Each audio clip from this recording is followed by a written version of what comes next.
अस्सलामु अलैकुम वरहमतुल्लाह।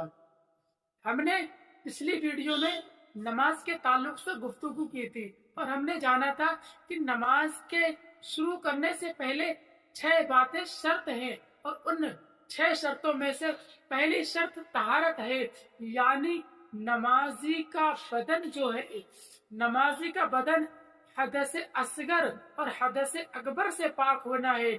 यानी अगर नमाजी बेवुजू या फिर बेगुस्ल ना हो, अगर नमाजी बेगुस्ल है और वुजू करके नमाज पढ़ेगा तो उसकी नमाज ना होगी।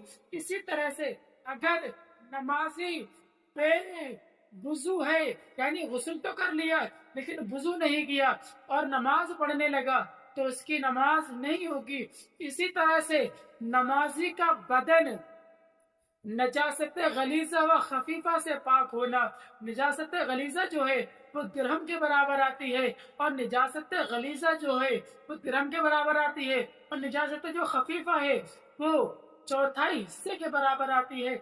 इसी तरह से नमाजी के कपड़े निजासत गलीजा व खफीफा से पाक होना जरूरी है।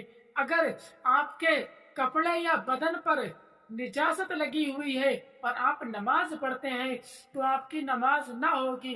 इसी तरह से नमाजी जिस जगह पर नमाज पढ़ रहा हो, यानी जिस जगह पर नमाज पढ़ी जाए उस जगह का पाक होना भी शर्त है।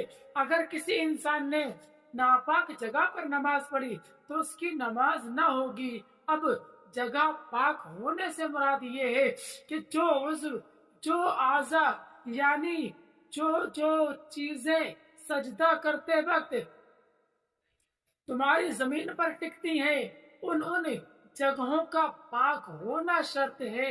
इसी तरह से एक दूसरा मसला ये है कि अगर नमाजी नमाज पढ़ रहा था और एक पाँव के नीचे थोड़ी सी निजाजत थी, दूसरे पाँव के नीचे भी थोड़ी सी निजाजत थी, दोनों को मिलाकर अगर एक दिरहम के बराबर हो जाए तो आपकी नमाज ना होगी।